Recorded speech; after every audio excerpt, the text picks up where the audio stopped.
전원책과 함께하는 출근길 시사 프로그램 출발 새아침. 예, 전원책의 출발 새아침 3부 시작합니다. 잠시 신호를 말씀 듣겠습니다. 지금 서울에서 광대역 LTE 속도 대결을 한다는데 서울 전 지역에서 되는 광대역 LTE는 KT뿐이니 역시 KT로구나. 광대역 LTE 한판 대결 어서 참여하시오. 황금 주파수 광대역 LTE 올레. 9월 30일 기준 올레닷컴 참조. This is Mask, Alabama. We are an unarmed freighter with a potential piracy situation. 톰 행크스 주연, You couldn't undercut the now. 스스로 인질이 된 선장, 생존을 건 협상이 시작된다. 본 시리즈 감독 캡틴 필립스 10월 23일 대개봉. 15세 관람가.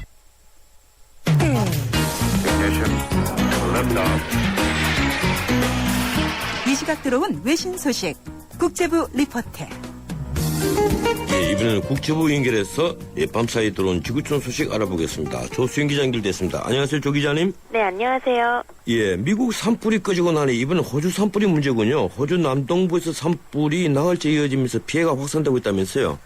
그렇습니다. 호주 남동부에서 발생한 대형 산불이 나흘째 이어지면서 여의도의 120배가 넘는 면적이 잿더미가 돼버렸습니다.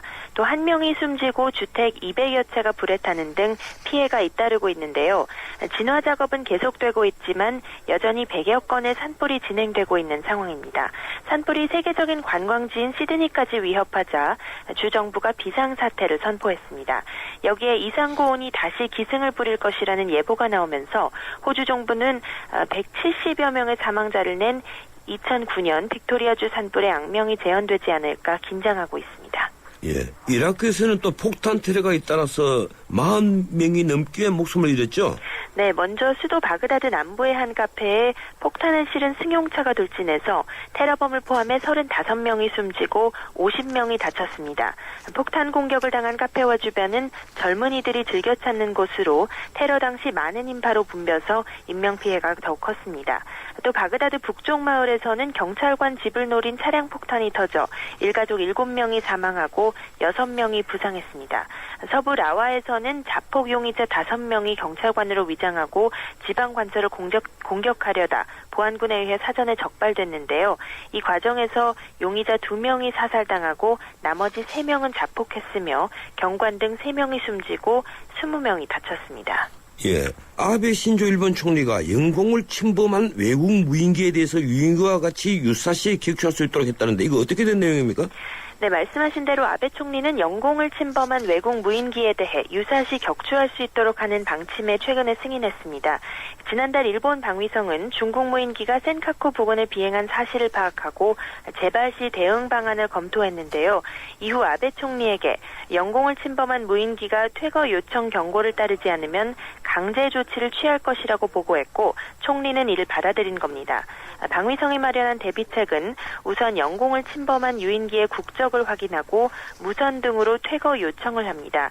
이후에 반응이 없으면 해당 항공기에 접근해서 경고 신호를 보내고 이마저도 무시되면 사격을 위한 레이더를 비춥니다.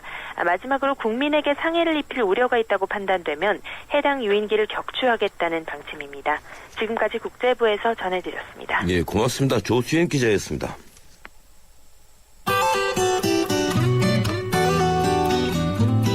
네, 마음 같지 않은 월요일 출근길입니다. 안 그래도 바쁜 길 위로 사고가 잦아서 어려운데요.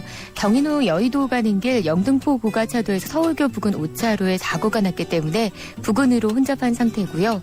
북부간선도로 도심 쪽으로 쭉 수월한 가운데 외곽으로는 묵동에서 구리 시계까지 밀리고 있습니다.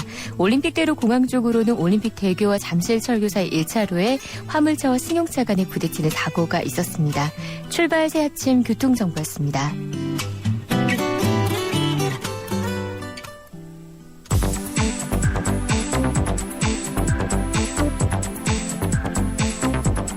이 시간 주요 경제 소식, 경제 뉴스 브리핑. 예, 이번에는 경제 뉴스 알아보겠습니다. 한국경제신문 김현석 기자 전화 연결되어 있습니다. 안녕하세요, 김 기자님. 네, 안녕하십니까. 예, 지난주 미국 증시 계속 올랐죠? 금요일 상황 어떻습니까? 네, 지난주 금요일 현지 시간 18일 뉴욕 증시는 그 기업들의 실적 호조세에 상승세로 마감했습니다. 다우존스 지수는 0.18% 올랐고요. S&P 500 지수는 0.65%, 나스닥 지수는 1.32%나 뛰었습니다. 나스닥이 크게 오른 거는 구글이 급등한 덕분입니다. 구글은 올 3분기에 1년 전보다 36.2%나 늘어난 순이익 29억 7천만 달러를 올렸다고 발표했습니다. 이에 따라서 구글의 주가는 이날 13.8%나 올라서요. 1,11.4달러까지 상승해 사상 처음으로 주당 1,000달러 시대를 돌파했습니다. 모건스탠이나 제너럴 일렉트릭 등의 실적도 괜찮았습니다. 예, S&P 지수가 사상 최고치를 기록하는 등 미국 증시가 그동안 많이 올랐지 않습니까? 앞으로 계속 오를 것 같습니까? 어떻게 전망하십니까? 예, 지난주 S&P 500 지수는 새로운 고점을 경신했고요. 다우존스는 1% 상승했습니다. 나스닥은 3.2%나 올라서 13년 내 고점으로 마감했습니다. 정치권의 예산 전쟁이 일단락돼서 위험 요인이 가라앉은 가운데 양적 완화 축소가 늦어질 것이라는 전망이 제기되는 덕분입니다. 이번 주 미국 연방정부의 셧다운으로 발표되지 못했던 9월 고용 지표가 나오는데요. 앞으로 이렇게 발표된 경제 지표는 그다지 호조세를 보일 것으로 예상되지 않습니다. 연방정부 셧다운 여파 때문인데요. 전문가들은 이 경제 지표가 나쁘게 나오면 양적 완화 축소 시기가 미뤄질 수 있어서 증시에 그다지 나쁘지 않을 것이다 이렇게 보고 있습니다. 예. 또 이번 주에는 맥도날드, 보잉, AT&T, 마이크로소프트, 포드 등 S&P 500 지수를 구성하는 대기업 140곳이 실적을 발표합니다. 예, 아주 재미있군요. 경제 지표가 나쁘게 나오면 양적 완화 축소가 미뤄지니까 증시에 오히려 호재가 될 것이다. 예, 그런데 네. 국내 증시도 지금 많이 올랐지 않습니까? 앞으로 어떻게 전망합니까? 예, 외국인들의 바이코리아 열풍으로 지난주 코스피 지수가 2052까지 올랐죠. 예. 내친 김에 2100선을 돌파할지 관심을 끌고 있는데요. 관건은 35일째 이어져온 외국인 순매수가 언제까지 계속되느냐입니다. 일단 증시 환경은 우호적입니다. 경상수지 적자가 19개월째 이어지는 등 우리 기초 여건이 다른 신흥국들에 비해서 좋고 또 그동안 덜 올라서 상대적으로 미국이나 유럽에 비해서 추가 상승 여력이 있습니다. 여기에 중국 경제도 살아나고 있고 미국에서는 양적 완화 축소가 연기될 조짐이 나타나고 있습니다. 다만 가장 긴 시간 동안 외국인들이 샀다는 것을 기술적으로 해석한다면 조만간 이 같은 외국인 랠리가 약화될 수 있다는 얘기가 될 수도 있습니다. 또 외국인들의 매수가 삼성전자나 SK텔레콤 등 대형주에만 집중되고 있다는 점도 지켜봐야겠습니다. 예, 우리가 환태평양 경제동반자협정 TPP 참여하겠다고 이미 언급을 했는데 그것과는 별도로 캐나다, 호주, 뉴질랜드 3국과 FTA 협상을 재개한다고 하는데 이건 또 어떤 내용입니까? 예, 한국경제신문에 따르면 정부가 진행 중인 환태평양 경제동반자협정 TPP죠. 이 논의에 참여하기 전에 TPP에 현재 참여하는 국가들 중에 캐나다, 호주, 뉴질랜드 등 이들 3개국과 미리 양자 협상을 맺어주는 편을 낫겠다는 판단으로 FTA 협상을 재개하기로 했습니다. TPP는 태평양을 둘러싸고 있는 국가 12개 국가들 간에 진행 중인 다국 간 FTA라고 보면 되는데요. 지금 일본, 미국 중심으로 논의가 활발하게 진행 중입니다. 한국은 이들 3개국과 과거에 FTA 협상을 벌였었는데 쇠고기 등 농산물 시장 추가 개방 문제, 또 투자자 국가 간 소송 문제 등을 놓고 이견이 생겨서 캐나다는 2008년에 또 호주와 뉴질랜드 2010년에 협상을 중단했더랬습니다. 내년 초에 협상 공식 재개가 선언된 뒤에 본격적으로 협상에 들어갈 것으로 그렇게 관측되고 있습니다. 예, 그렇군요.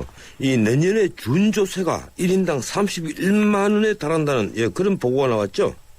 예, 정부가 특정 사업의 경비를 마련하기 위해서 어떤 사업자나 일반인에게서 걷는 부담금이 있는데요. 이 부담금이 국민 1인당 연평균 31만 4천 원에 달하는 것으로 나타났습니다. 2003년에 1인당 16만 4천 원을 낸 것과 비교하면 11년 만에 2배로 늘어난 겁니다. 가정에서 매달 전기요금을 낼 때 일정액이 전력산업기반기금 부담금으로 나가고요. 애용가들은 또 담배를 살 때 국민건강 증진 부담금을 냅니다. 정부가 이런 지적, 부담금이 너무 많다는 그런 지적에 따라서 줄인다고 약속을 해왔지만 부담금의 종류는 10년 전에 100개에서 지난해 97개로 비슷한 수준을 유지하고 있습니다. 부담금 운용기간 만료로 29개의 부담금이 사라졌지만 새로 또 26개가 신설됐기 때문입니다. 이에 따라 이런 부담금 등 준조세와 세금을 합한 1인당 국민 부담금이 내년에는 무려 580만 원에 달한다고 합니다. 예, 그렇군요. 이 특별 부담금, 그런 것도 좋지만 어디에 쓰느냐가 더 중요하겠죠. 예, 오늘 여기까지 듣겠습니다. 고맙습니다. 고맙습니다. 예, 지금까지 한국经济신문 김민석 기자였습니다. 진정한 소통은 듣는 것이다. 참 멋진 말이죠. 이 시간 여러분의 촌철살인 한마디를 기다립니다. 전원책의 출발 새아침 방송이 끝나기 전까지 오늘의 방송 내용을 속 시원하게 마무리할 한 줄의 멘트 사연을 보내주세요. 진행자가 방송이 끝날 때 클로징 멘트로 직접 읽어드리고 책 선물도 보내드립니다. 여러분의 클로징 멘트 지금 바로 YTN 라디오 모바일 앱 예스나 우물정 0945 50원의 유료 문자 메시지로 받고 있습니다.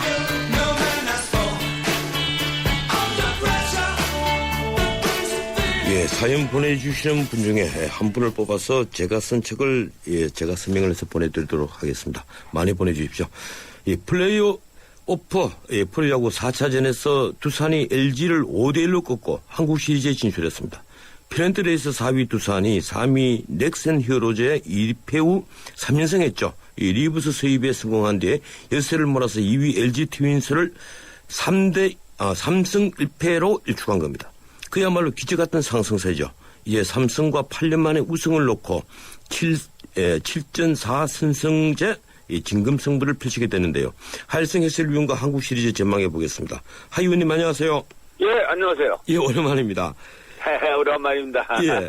4위 두산이 한국 시리즈에 진출했습니다. 이 예상하시는지 모르겠는데 이 예, 어떻습니까? 두산과 넥센의 경기는 두산이 조금 우세하지 않겠냐 솔직히 예상을 했었어요. 왜냐하면은 역시 이제 넥센은 창단 이후에 첫 포스 시즌이고 두산은 그동안 이제 포스 시즌 경험이 있기 때문에 마지막 순간에 조금 그 선수들이 아마 그 노련한 그런 어떤 노하우가 조금 우세하지 않겠냐 했습니다만은 사실 플레이오프 LG와 두산의 경기는 LG가 다소 우세하지 않겠냐 이렇게 봤어요. 예.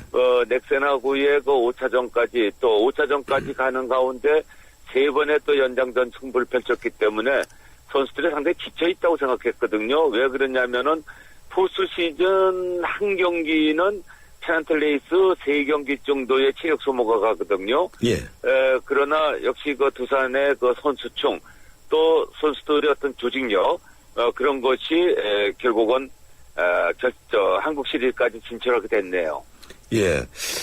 예, 뭐 선수들의 어떤 그 의욕도 중요하지만 이번에 참 그 예상을 벗어나 버린 게 넥센에 처음 2패를 했지 않습니까? 네네. 예, 그것도 연장전도 있고 그 뒤에 또 3연승을 하면서 이제 리브스 수입에 성공을 했는데 이쯤 되면 이제 체력적 부담이 엄청날 것이다. 뭐 이렇게 예상을 하고 있었는데 정반대로 3승 1패로 일축을 했습니다. 승인이 어디에 있었던 겁니까? 결국은 LG가 사실 좀 우세하다는 그런 전망이 많았지만 이번에 패했던 원인은 역시 이제 11년 만에 포스 시즌 경기에 출전하다 보니까 LG가 갖고 있는 그 전력의 반도 나오지 않았다는 얘기고 가장 아쉬웠던 것은 역시 포스 시즌 경기라는 것은 각 팀의 에이스급 투수들이 나오기 때문에 점수차가 한 2점 이내에서 승부가 펼쳐지는 경기가 상당히 많은데 LG가 요번에 4차전까지 오는 동안에 7개의 실책을 갖다 펼쳤는데 그 7개의 실책이 전부 그 득점과 연결되는 실책이 나왔다는 점이거든요. 결국은 이것이 LG가 한국 시리즈 올라갈 수 있는 그 실패 원인이다 이렇게 볼 수 있는데 LG의 그 어떤 그 실책을 논하기 이전에 역시 두산의 선수층이 대단히 두텁다는 얘기입니다. 특히 최준석 선수 같은 경우는 4번 타자로 기용이 됐다가 상대 투수가 왼손이냐 오른손이냐 따라가지고 대타로 기용이 됐는데 대타로 기용이 돼서 2개의 또 홈런을 치면서 경기 흐름을 부산 쪽으로 가져왔거든요. 이번 경기를 놓고 봤었을 때 글쎄요. 포스 시즌 9경기를 치른 두산이 체력의 어떤 열세를 삼성하고의 한국 시리즈에서 어떻게 극복하느냐는 이제 이런 부분은 있겠지만 그러나 이번 LG와의 보여준 어떤 두산의 선수층이 두텁기 때문에 체력적인 부분이 그렇게 큰 부담이 되지 않지 않느냐는 그런 전망도 지금 조심스럽게 나오고 있습니다. 예, 그렇군요. 이 어떻든 준 플레이오프에서 그 왼손 선발 이 유희관 선수가 스타로 떠올랐습니다. 예, 어제 경기만 하더라도 그 7이닝 동안 1실점. 그런데 사실은 그 준 플레이오프 마지막 그 경기 정말 참 대단했죠. 7이닝 1안타 경기였는데요. 이 유희관 선수, 어떻게 이군 선수 정도로 알고 있었는데 어떻게 이렇게 스타로 부상을 했습니까? 진짜 뭐 느림의 미학이라고 그럴까요? 지금 프로야구에서는 최소한 또 그 직구 스피드가 145가 돼야 통하는데, 유희관 투수는 직구 스피드가 최고 스피드가 나와봤자 138 정도밖에 안 나오는 선수입니다. 그러나 역시 이제 경기 운영이 상당히 노련하다 이렇게 볼 수 있고, 특히 투수의 생명인 그 제구력이 아주 뛰어난 선수인데, 특히 우타자와의 승부에서 바깥쪽에 그 체인지업이라는 공이 있어요. 바깥쪽에서 떨어지는 공인데, 그 공을 능수능란하게 던지는데 항상 그 공에 대한 부담을 그 오른손 타자들이 갖고 있을 때 의외로 몸쪽에 그 느린 직구를 가지고 승부를 하는데 그것이 절묘하게 그 코너웍이 되면서 타자의 그 타이밍을 뺏어가는 피칭을 하는데 어쨌든 그 유희관 투수의 성공은 항상 뭐 145km, 150km를 던져야만이 성공한다는 뭐 이러한 어떤 프로야구의 그 흐름에서 느린 공을 가지고도 충분히 팀의 에이스가 될 수 있다는 것을 보여줬다는 쪽에서 대단한 선수다 이렇게 볼 수가 있습니다. 예, 또 하나 관심 있게 봤던 게 감독의 용병술인데요. 이번에 그 포수 최재훈 선수 기용했지 않습니까? 그동안 양의지 선수에 가려 있었던데 어제는 또 김연수, 홍성은 두 주력 을 뺐습니다. 3분, 5분을 뺐는데 거기다가 이 준 플레이오프 3차전만 하더라도 막판에 몰렸는데 2년차 변진수, 윤영준을 3이닝씩이나 던지게 하더라고요. 이 감독의 용병술을 어떻게 보셨습니까? 김진욱 감독이 원래 투수 출신에다가 그 사이드암 그 스타일이었어요. 그래서 변진수 투수의 공을 그 누구보다도 이건 통할 수 있다는 어떤 그런 그 판단이 있었지 않냐 이렇게 보고 김진욱 감독으로서는 팀의 어떤 그 투수들의 그 체력이라든가 이런 거 계산이 분명히 서 있는 거죠. 몇 개 정도는 통할 수 있고 몇 개 이상은 안 된다는 그런 확실한 어떤 그 파악을 하고 있었기 때문에 그런 그 용병술이 이루어지지 않았냐 이렇게 볼 수가 있는데 특히 그 최재훈 선수의 기용은 진짜 120%가 아니라 200% 성공했는데 사실 이런 포스트 시즌 경기에서 포수가 노려놓지 못하면 절대 팀 전체가 안정되지 않았는데 과감하게 최재훈 선수를 갖다가 투입한 것이 준 플레이오프, 특히 플레이오프 3차전에서 두 번의 브로킹은 기가 막힌 브로킹이 나왔거든요. 그런 것을 봤을 때 김진욱 감독의 용병술이 새롭게 정말 떠오르고 있습니다. 문제는 이제 한국 시리즈에서 주력 선수들이 잘해야 될 텐데 이 김민수 선수가 대퇴부 부상으로 제 컨디션이 아닌 걸로 보입니다. 지금 앞으로 앞으로 삼성과의 경기 어떻게 보고 계십니까? 몇 차전까지 갈 거라고 생각하십니까? 지금 5차전까지 가지 않고 4차전에 끝났기 때문에 한 나흘이라는 그 시간에 여유가 있기 때문에 그 안에 이제 김현수 선수의 부상이 어느 정도 회복되고 선수들의 체력이 어느 정도 회복될 것이냐는 부분인데 일단 플레이오프를 5차전까지 가지 않고 4차전에서 승부가 났다는 것은 그만큼 휴식을 취할 수 있는 여유가 있고 팀의 상승세를 이어갈 수 있는 여유가 있기 때문에 제가 볼 때는 글쎄 노경훈 선수가 아마 1차전 선발로 나올 텐데 대구 경기 1, 2차전에서 1승 1패를 하고 오느냐는 것이 관건인데 특히 같은 1승 1액도 이 7전 4선승제의 한국 시리즈는 제 경험으로 봤었을 때 2차전 승리하는 팀이 한국 시리즈 우승할 수 있는 가능성이 대단히 높다고 보고 있거든요. 그렇군요. 그렇기 때문에 1차전보다는 2차전을 어떻게 하느냐는 것이 중요한데 다만 이제 두산으로서 하나 염려되는 부분은 1, 2차전 그다음에 승부가 나지 않으면은 6차전, 7차전, 3, 4, 5차전은 잠실에서 오고 4경기 1, 2차전과 6, 7차전을 대구에서 하는데 결국은 잠실 야구장에서는 홈런에 대한 부담이 적지만 대구에서는 홈런 부담이 상당히 큰데 삼성은 역시 최용호 선수나 이승엽 선수, 박성민 선수 등 이 거포들이 지금 버티고 있다는 점이거든요. 알겠습니다. 그래서 이제 대구 경기와 대구에서 좁은 경기장에서 할 때와 잠실에서 넓은 경기장에서 했을 때의 선수 기용을 어떻게 하느냐는 것이 두산으로서는 승부가 아닌가 이렇게 보여집니다. 예, 시간상 여기까지만 듣도록 하겠습니다. 2차전 승리팀이 우승하는지 꼭 지켜보겠습니다. 고맙습니다. 네. 예, 지금까지 하일성 해설위원이었습니다. 김태희 씨, 케이블 광고 잘 보고 있는데요. 소개 좀 해주세요. 케이블하면 TV밖에 몰랐는데 인터넷, 집전화, 알뜰폰, N스크린에 UHD 시범 방송까지 케이블로 되는 게 엄청 많더라고요. 방송을 넘어 스마트 라이프까지 케이블의 능력엔 한계가 없습니다. 김태희가 추천하는 묻지도 따지지도 않고 가장 많이 쓰는 깔기만 해도 심장이 바운스 스마트폰 1등 주식 어플을 소개합니다. 증권사 어플 이용자 수 1위 키움증권 2013년 5월 랭키닷컴 기준. 역시 스마트폰에서도 키움 깔아야 되나? 고민하지 말고 키움 까시오. 투자 손실에 유의하세요. 아이가 뗐으면 사탕을 주긴 하는데 마음이 복잡해요. 먹여도 되나? 몸에 좋은 것도 아닌데. 서울우유가 엄마의 고민 하나를 덜었다. 칼슘에서 비타민 D3까지 우유의 영양이 듬뿍. 이거 완전 씹어먹는 우유네? 서울우유 밀크캔디. 예, 3부 여기서 마치고 잠시 뒤 4부 이어갑니다. YTN FM 캠페인. 실력 있는 도시, 활력 있는 경제도시 평택이 도약합니다. 초인류 기업들과 함께 첨단 산업도시로 성장해 나가는 평택. KTX 역사 675, 대한민국 교통 중심지로 성장하는 평택. 국내 5대 무역항인 평택항을 중심으로 항만 물류도시로 거듭나고 명품 농특산물 슈퍼어닝으로 건강한 식탁을 선물하는 맑고 푸른 평택. 아이들의 꿈과 희망이 자라는 모두가 살기 좋은 도시, 이곳이 바로 평택입니다. 이상은 시민 모두가 행복한 도시 평택시와 함께합니다.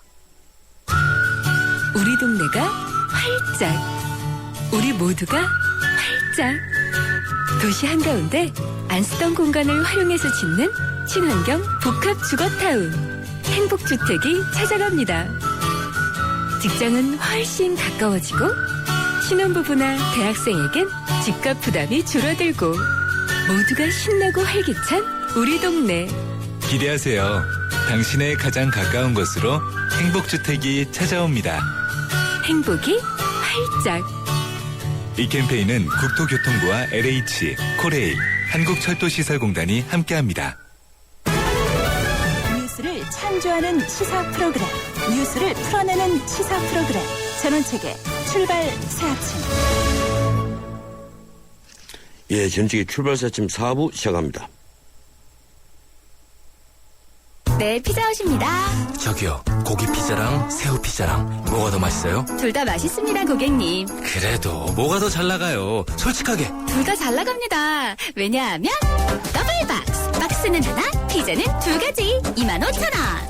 1588-5588 피자헛. 더블 박스 주세요. 업데이트 한 번 안 했다고 바다를 달리고 산을 헤매는 당신의 내비는 업데이트 안 해도 언제나 최신 지도로 누구보다 빠르게 안내하는 U+ 내비 LTE는 마음껏 감탄하세요. 이런 게 100% LTE 생활 U+. 저 김광규 여행도 혼자 하고 쇼핑도 혼자 하고 보험가입도 인터넷에서 혼자 하죠.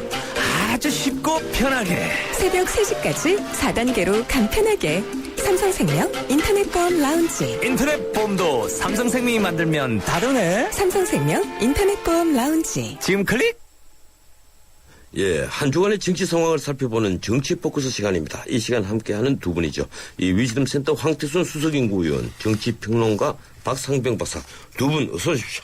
안녕하세요. 네, 안녕하십니까. 예, 오늘 시간이 별로 없어서 그런데 좀 짧게 가야 될 것 같습니다. 이 국정감사 일주일, 두 당이 정책감사하겠다고 약속을 했는데 이 모든 언론이 정쟁감사했다 이런 평가입니다. 두 분은 어떻게 보셨습니까? 먼저 황 의원님. 뭐 정쟁감사 갈 수밖에 없었던 것이 국군 사이버 사령부 또 다음에 국정감사 말기, 그러니까 지난주 말기죠. 이제 국정원에서 트위터 팀이 대선 개입했다. 글 올렸다. 5만 5천 건 올렸다. 윤석열 이른바 사태죠. 이 두 사태가 터지다 보니까 아무래도 뭐 정쟁감사, 국민들이 보기엔 정쟁이지만 어러나 새누리당, 민주당 입장에서는 어떤 정체성, 정당성을 놓고 그야말로 물러설 수 없는 한판을 겨룰 수밖에 없었던 뭐 그런 일주일이었다고 봅니다. 예, 박 박사님? 뭐 예상을 했던 대목이죠. 우리 국정감사가 제대로 될 가능성이 별로 없다. 더더욱이 워낙 큰 이슈들이 그동안에 묻혀버리면서 정리가 안 되고 묻히다 보니까 어느 순간에는 터져 나올 것인데 국정감사 때는 당연히 나오겠죠. 근데 더 크게 나왔습니다, 지금. 국군 사이버 사령부 또 이번에는 국정원의 트위터 팀까지 나와서 뭐 5만 건 이상 정도의 일파만파로 번지고 있는 겁니다. 이 또한 물론 국정감사에서 나온 자료를 통해서 확인은 되고 있습니다만은 당초 기대했던 뭐 민생 국가만 분명히 다른 길을 가고 있는 것은 분명해 보입니다. 예. 그 사이버 사령부 뭐 문제는 이미 이제 국방부에서 조사를 하고 있으니까 곧 결과가 나오겠습니다만은 이 공소장 변경, 체포영장 발부를 내부 규정을 어기고 결재받지 않았다. 이래서 문제를 일으켰던 이 트위터 팀 그 5만 5천 건 공소장 변경 내용. 이걸 이제 야당이 또 공개를 했는데 지금 우선 이 국정원 직원 체포, 이 국정원 통보 사항인데도 이걸 어기지 않았습니까? 예, 윤석열 팀장이요. 네. 예. 그래서 내부 규정을 어긴 이런 문제 어떻게 보십니까? 먼저 황 의원님. 네, 이른바 윤석열 사태는 이른바 투 트랙으로 봐야 될 것 같습니다. 예. 우선 한 트랙에 있어서는 윤석열 이른바 특별수사팀이 이른바 파헤치고 있었던 뭐 그런 부분들 당장 나왔던 것이 지난해 대선 때 석 달 동안에 한 5만 5천 건 하루에 한 510건 정도 보면 트위터나 리트윗했다는 이런 부분에 대해서는 윤석열 팀이 아니라 검찰 뭐 국정조사 뭐 특별 검사를 통해서라도 밝힐 건 밝혀야 되겠죠. 예. 그리고 또 하나의 또 측면은 그렇다면 과연 이른바 기소 독점을 하고 있는 검사가 왜 상명하복의 원칙 국가공무원법이나 검찰청법 등을 어기고 뭐 아무리 목적이 좋다 하더라도 그런 식으로 절차상 항명 내지는 쿠데타에 가까운 일을 하는 것을 용납해야 될 것인가. 만약에 그것을 용납하게 되었을 경우 앞으로 어떤 검사가 윗선에다 보고도 하지 않고 마음대로 사람들을 구속하고 인신을 구속한다면 그것은 결국 민주주의에 대한 도전이 아닌가. 이건 두 트랙으로 나눠서 앞에 부분은 앞에 부분대로 또 뒤에 부분은 뒤에 부분대로 엄히 보면 진상을 규명하고 만약 처벌할 일이 있으면 반드시 처벌해야 될 것 같습니다. 예, 박 박사님. 네, 누가 민주주의에 도전하고 있는지는 좀 따져볼 일인 것 같아요. 윤석열 전 팀장이 민주주의 도전한 것인지 아니면은 지금 검찰의 지도부가 민주주의에 도전하고 있는지는 좀 밝힐 대목이다. 왜 그러냐면은 지금 윤석열 전 팀장이 국정원법을 지키지 않는 것은 사실인 것 같아요. 23조에 보면은 검찰이 수사를 할 때 사전에 국정원장에게 통보하도록 되어 있습니다. 예, 그렇습니다. 통보 안 했죠. 위반이고. 또 검찰청법 7조 1항을 보면은 검찰의 사무와 관련해서는 소속 상급자의 지휘 감독을 받게 되어 있지 않습니까? 예. 받지를 결재를 안 받았죠. 결재를 안 받은 겁니다. 검찰청 위반이다. 그러나 지금 나와 있는 내용을 보면은 왜 윤석열 전 팀장이 검찰에서는 아주 존경받는 특수통의 그 대부격인데 왜 그랬을까라고 하는 고민을 우리가 하는 것이 맞는 것 같아요. 왜 그랬을까? 본인이 그런 얘기를 하지 않았습니까? 보고했으면 위에서는 안 할 것 같았다. 심지어는 예. 조영곤 지검장 서울중앙지검장한테 구두로 통보를 했다고 얘기를 하지 않습니까? 통보를 했다. 그런데도 아니라고 얘기하길래 어쩔 수 없이 결행을 한 것이다라고 얘기를 하고 있는 대목을 보면은 절차적으로 다소 하자가 있다고 하더라도 더 큰 것을 국민에게 전달하기 위해서 어떻게 보면 결단을 내린 것이 아니냐 저는 그렇게 봅니다. 예, 두 분 다 이 트위터에 어떤 내용이 올라가 있는지는 아직 확인 못 하셨죠? 확인했습니다. 예, 어떤 내용들이 있습니까? 저기요, 이 방송에 입에 담기 어려운 내용은 많습니다. 정말로 많습니다. 그거는 빼고 이런 거 하나 있습니다. 대통령 아무나 하는 거 아닙니다. 찰스나 제인이가 대통령 할 바에 차라리 개나 소를 시키세요. 둘보다 나을 겁니다. 진짜로요. 이거는 9월 2일 날 국정원 직원이 리트윗한 겁니다. 리트윗한 거죠? 네, 그렇습니다. 본인이 작성한 거라고? 네, 리트윗한 거. 또 하나가 문재인의 주군은 김정일, 북한 정권 나팔수 문재인 대북과는 종북을 넘어서 간첩 수준이다. 이거는 11월 23일 본인이 작성한 겁니다. 예. 등등의 내용이 있고요. 당시 박근혜 대통령 당시의 후보와에 관련해서는 후원 계좌를 홍보를 했습니다. 오늘도 기본적으로 5통화를 했다. 한 통화에 3,000원이니까 5통화에 15,000원 후원했다는 얘기죠. 후원 계좌를 홍보하면서 심지어 ALS 후원 전화번호까지 다 060-700 알려주고 그럽니다.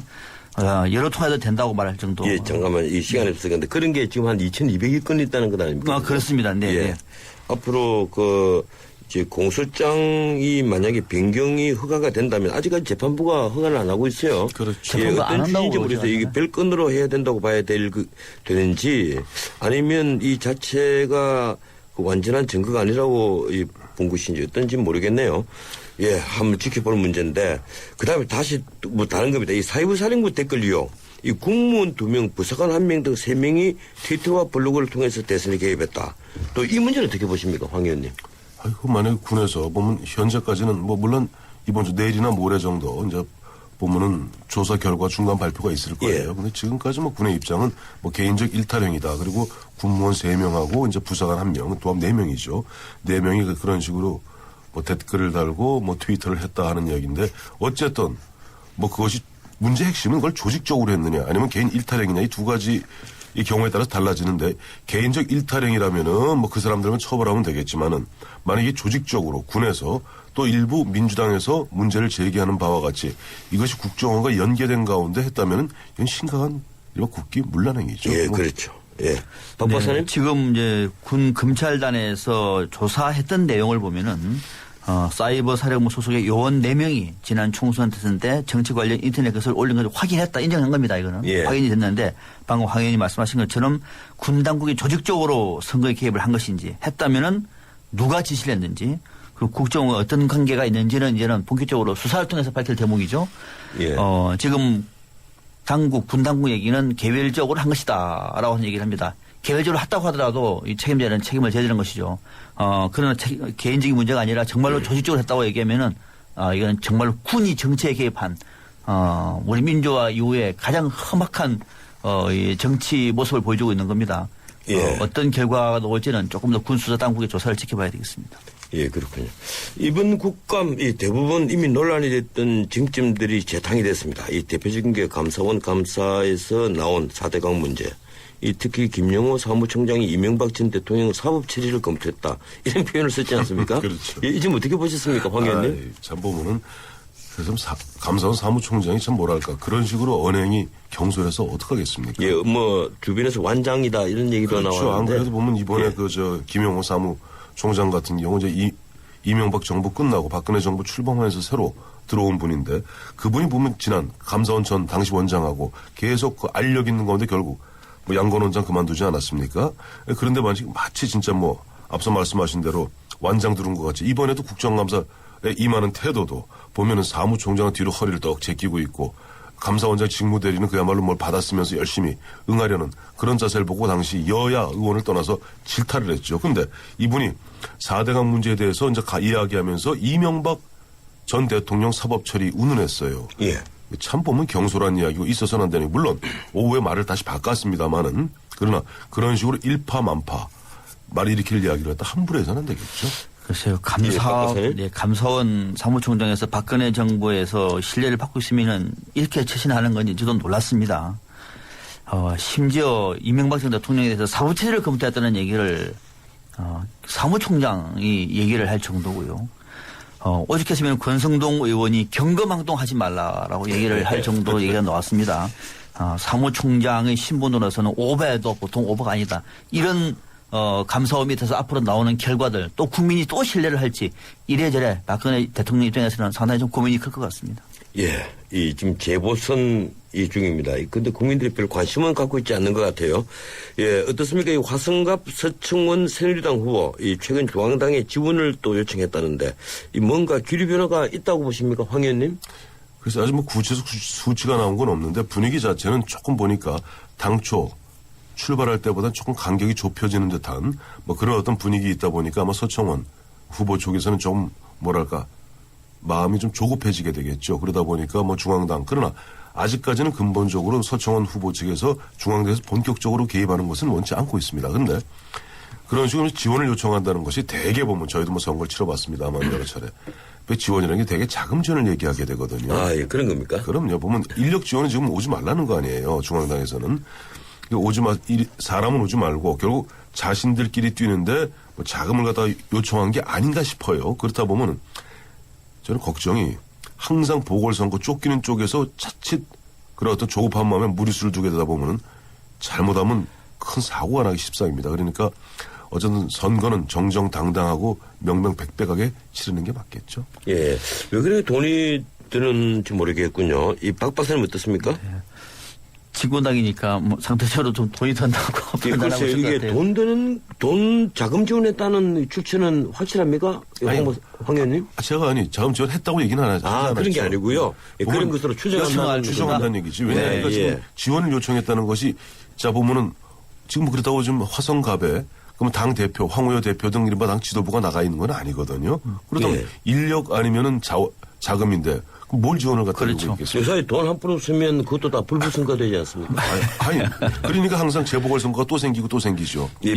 서청원 후보 같은 경우에는 방금 황 의원이 말씀하신 것처럼 나 홀로 선거를 치르고 있는 것 같아요. 그렇죠. 조직적인 지원을 하시는데 혼자 치겠다 오지 마라.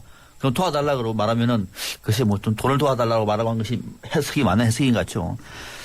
당초에는 서청원 후보가 뭐 압승할 걸로 봤는데 사실 선거는 뚜껑을 열어봐야 되거든요. 특히 수도권은 더 갑니다. 예. 그러다 보니까는 조금 아마 격차가 좁혀지니까 좀 조바심을 갖고 있는 것 같은데, 최근에 국군 사이버 사령부의 어떤 댓글 문제, 국정원의 또 댓글팀의 뭐 5만 건 이상의 이 문제가 앞으로 좀 변수가 된다고 얘기하면은 뭐 서청원 후보 입장에서는 좀 더 좀 조바심을 갖지 않겠느냐, 이렇게 생각해도 됩니다. 예, 그렇군요.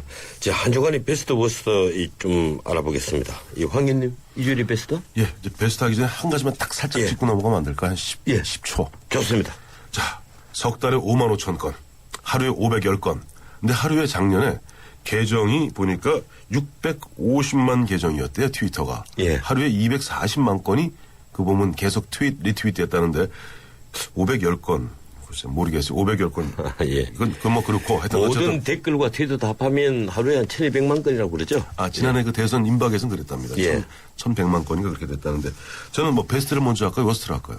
예, 베스트 먼저 하죠. 예. 저는 김동연 국무조정실장을 갖다. 예, 이유는요? 이유는 뭐 신문에 일부 좀 소개됐습니다만 국정감사 시작하기 전에 보니까 뭐 아들이 보니까 미국 유학 중이었던 아들이 백혈병 걸려 죽었어요. 예. 근데 그걸 알리지 않고 묵묵하게 보면은 국정감사 다 준비하고 그 다음에 다 상 치르고 나서 사실은 아픔이 있었다고 주변에 부하들한테 알렸던 그런 모습이 그야말로 공직자의 바른 모습이 아닌가. 그 베스트를 모셨습니다. 정말 그 훌륭한 공문상이군요. 고맙습니다. 예. 박 박사님? 네, 뭐 저는 아직 이 사건이 명쾌하게 결론은 안 났습니다만 지금까지 나온 정황을 참고로 해서 국정원 사건의 특별수사팀 윤석열 전 팀장을 베스트로 꼽았습니다. 예, 너무 정치적으로 보신 것 아닙니까? 왜냐하면 두 가지 이유 때문에 그렇습니다. 하나는 정말 용기를 냈구나, 목숨을 걸고 수사를 했구나 싶은 생각이 들었고요.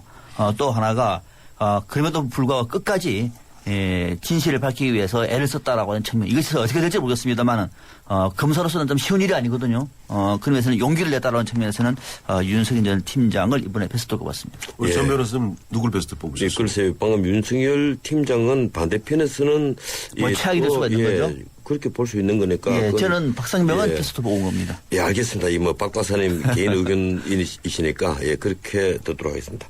저는 이주일이 베스트 얘기하지 않겠습니다. 이주일이 워스트? 황 의원님? 워스트는 좀 당초는 좀 윤석열 팀장을 뽑으려고 그랬어요. 예. 그건 왜냐하면 왜 또 정반대입니까? 아니, 앞서도 말씀드렸습니다만 이런 식의 선례를 남겨놓으면 앞으로 어떤 검사들이 자기 멋대로 보면은 윗선이 아마 안 할지도 모른다는 그런 예단하에 마구잡이로 사람의 인신을 구속하면 어떡하겠느냐 하고 생각했습니다만은 사실은 윤석열 아직 이 부분은 아직 오늘 윤석열입니다. 예. 아직 지금 ING 진행 중이고 특히 오늘 국정감사에 있기 때문에 워스트는 유영익 국사편찬위원장 뽑았습니다. 예. 자제분. 예.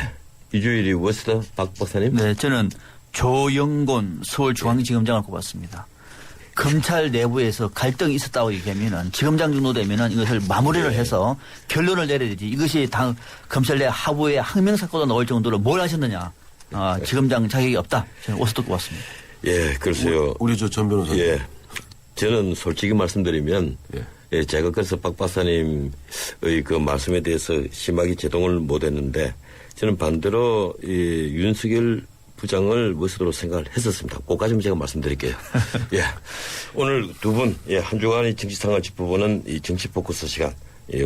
황태순 의원님, 박상명 박사님 두 분 고생 많으셨습니다. 고맙습니다. 감사합니다.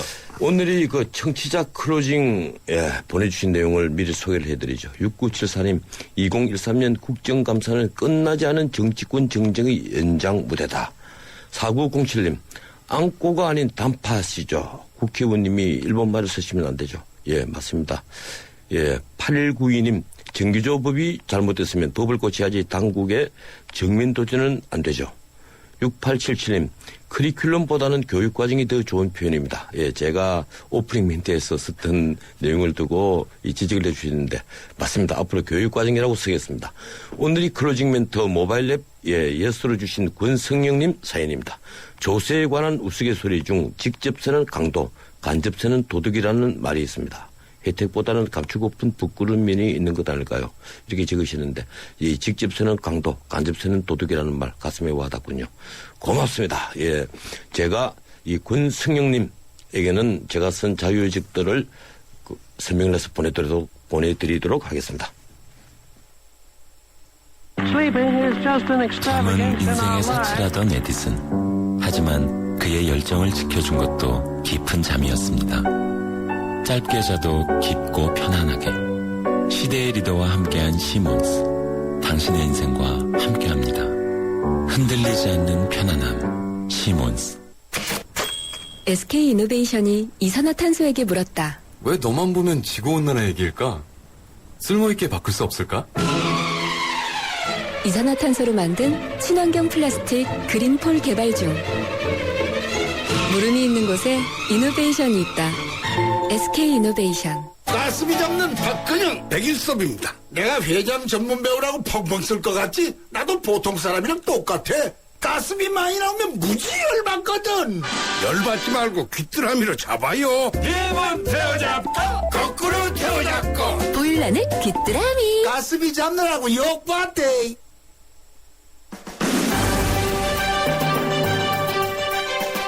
일본 대사관 직원이 17일 국립고궁박물관에서 벌어진 국정감사 현장에서 쫓겨났습니다. 일본 대사관 직원이 국감 현장에 왜 나왔는지 아십니까? 경복궁 앞에 있는 일본 대사관은 몇 년 전부터 신축을 계획했는데요. 일본 대사관은 경복궁에서 100m 안에 있기 때문에 최고 높이 14m라는 제약을 받게 되어 있습니다. 일본 대사관은 배짱 좋게도 그 2배가 훨씬 넘는 32m짜리 고층 건물을 짓겠다고 나섰습니다. 지난해 7월 문화재청 심의에서 당연히 부결됐죠. 그런데 지난 7월 재심사에서 문화재청이 태도를 바꿔 승인했습니다. 그 과정에서 일본 대사관은 재신청에서 부결하면 한일 관계에 악영향을 끼칠 수 있다는 고문까지 보냈다는군요. 문화재청 도대체 어느 나라 사람입니까? 오늘은 여기까지입니다. 지금까지 진행의 전원책 변호사였습니다. 고맙습니다. 내일 뵙죠.